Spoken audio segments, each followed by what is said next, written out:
Bupati Serang Ratu Tatu Casana melantik jabatan Sekretaris Daerah atau Sekda Kabupaten Serang dan jabatan Kepala Dinas Kependudukan dan Pencatatan Sipil atau Disdukcapil Kabupaten Serang di Pendopo Bupati Serang, Selasa 19 Maret 2024.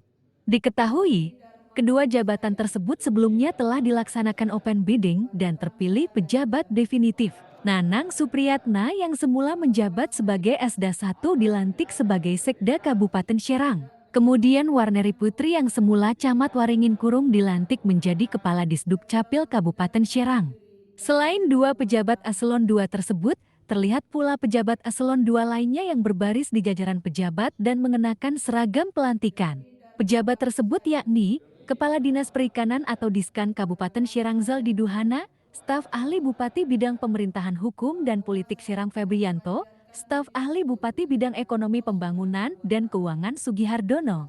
Berdasarkan dari Badan Kepegawaian, Pengembangan Sumber Daya Manusia atau BKP SDM Kabupaten Serang Zaldi Duhana dilantik menjadi Staf Ahli Bupati Bidang Ekonomi Pembangunan dan Keuangan. Lalu, Febrianto menjadi SD 2 dan Sugihardono menjadi Staf Ahli Bupati Bidang Pemerintahan Hukum dan Politik. Selain pejabat eselon 2, banyak juga pejabat eselon 3 yang dilantik. Bupati Serang Ratu Tatu Casana mengatakan, promosi dan mutasi merupakan sebuah proses yang alami di dalam sebuah organisasi. Hal itu dilakukan semata-mata untuk pemenuhan kebutuhan organisasi dan memaksimalkan pelayanan terhadap masyarakat. Untuk pejabat baru terutama yang di tempat baik itu promosi atau mereka mutasi ya, mereka harus sadar betul bahwa tugas utamanya adalah melayani masyarakat dengan sebaik-baiknya. Jadi ketika tempat baru tentunya segera konsolidasi karena tempat baru kan mereka bersosialisasi dengan kawan-kawannya karena pemerintahan daerah atau OPD itu kan kerjanya kerja tim. Jadi harus memang betul-betul kompak, harus satu sama lain itu saling menguatkan, ya, saling sharing ilmunya masing-masing.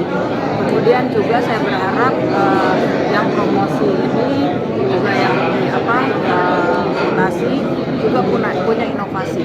Jadi tidak monoton hanya itu saja, karena banyak sekali inovasi yang harus dikembangkan berkaitan dengan peningkatan terhadap pelayanan masyarakat. Jangan jadi beban, ya, apalagi yang promosi pas sudah dipromosikan di situ malah jadi beban OPD. Itu tidak boleh. Lakukan tadi inovasi atau kerja-kerja bagus mereka, perlihatan kemampuannya, punya integritas tentunya. Dan saya selalu menekankan di setiap OPD harus transparan, karena apa yang kita lakukan terhadap anggaran Pemda ini harus tentunya dipertanggungjawabkan dan semua bisa melihat secara transparan, tidak hal-hal yang negatif yang itu bisa menjadi persoalan. Oh ada, kalau itu otomatis BKPSDM evaluasi. Khusus untuk sekda yang jadi prioritas apa yang harus diselesaikan?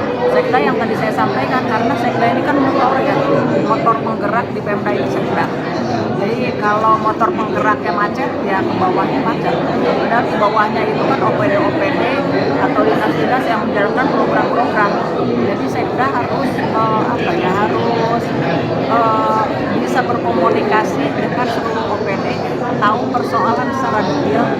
Karena ya tadi kalau bermasalah di sekdanya nanti akan kacau balau, karena seharusnya dari OPD ini kan nggak langsung ke saya, sekda yang menguasai dulu di bawah, baru secara kebijakan ke pimpinan. Tapi ketika OPD itu langsung misalnya melaporkan ke saya, langsung meminta berkeluh kesah ke saya, ini berarti ada tanda-tanya di sekdanya, berarti nggak jalan. Nah, itu jangan sampai seperti itu, karena sekda juga kan dibekali 3 asda ya, perangkat untuk memperkuat sekda ini harus